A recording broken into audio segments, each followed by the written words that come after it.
Bom dia, alunos, tudo bom? Vamos mais, a gente vai mais para o vídeo aula. Fernando Gonçalves, professor de Humanas. Nessa PNP nós vamos ver um pouquinho sobre técnicas e tecnologias.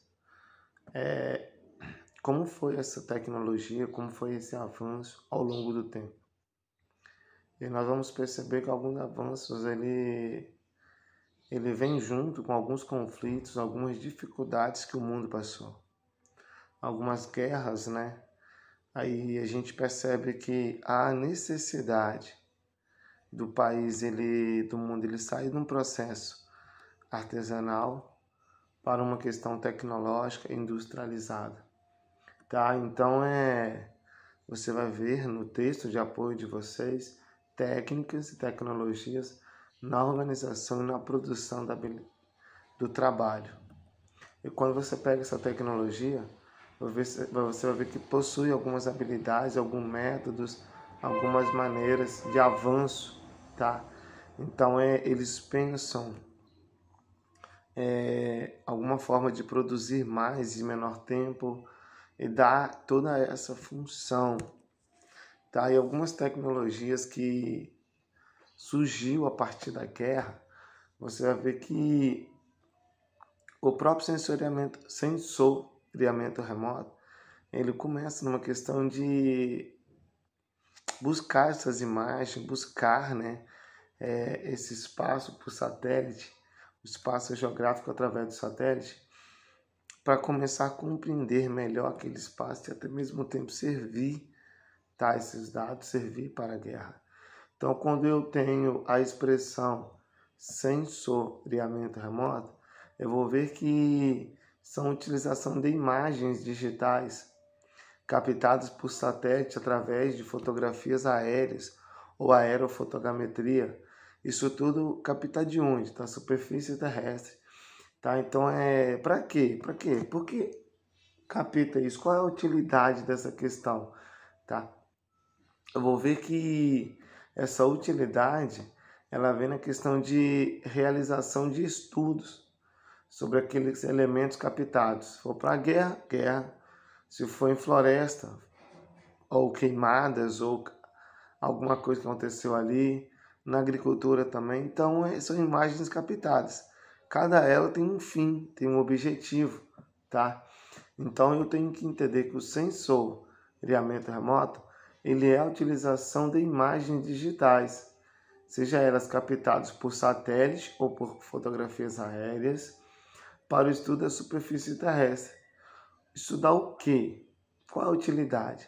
A sua utilidade, ela vem no tratamento quantitativo ou qualitativo dessas imagens para realização de estudo sobre florestas ou biomas, clima, agricultura ou atividade humana. Quando eu passo pelo pressuposto da aerofotogrametria, que é a produção dessas imagens a partir de câmeras fotográficas instaladas em aviões, helicópteros, tá? Qual a função? Qual foi a função dela? A função dela, uma das funções é o processo de recuperação, tá? Desse filme que é bastante trabalhoso, dessa questão que é bastante trabalhosa e muitas vezes resulta na perda dessas imagens.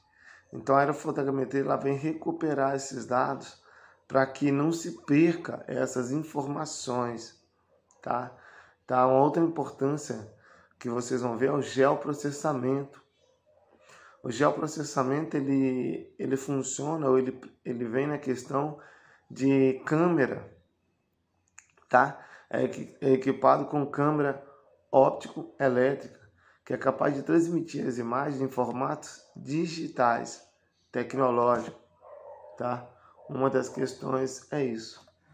Na Segunda Guerra Mundial, você vai ver que o que caracterizou o avanço, o armazenamento desses dados, tá? Nessa questão de opção, de ter, né? Essa questão de avanço. Quando você pega essa questão de armazenamento de dados, segunda questão lá na Segunda Guerra Mundial, você vai ver que houve a necessidade de produzir um computador, ou produzir o primeiro computador, tá? Então a produção do primeiro computador, conhecido como ENIAC, ele começa a ser desenvolvido para armazenar esses dados, tá? Para armazenar todas as informações que eram necessárias para a guerra. E quando você pega com base nessa mudança de processos, né, de equipamentos industrializados, você vai ver que a expansão das unidades fabris para os países subdesenvolvidos começa a acontecer. Começa a surgir, começa a vir, porque na verdade há essa necessidade dessa expansão. Então a guerra, ela há uma contribuição muito grande na questão de revolução, na questão de tecnologia. Alunos, espero que vocês aproveitem a videoaula, espero que vocês aproveitem o vídeo de apoio, estudem, façam com muito carinho, com muita dedicação. Precisando, eu estou à disposição, tá? Tamo junto, fique com Deus, um abraço.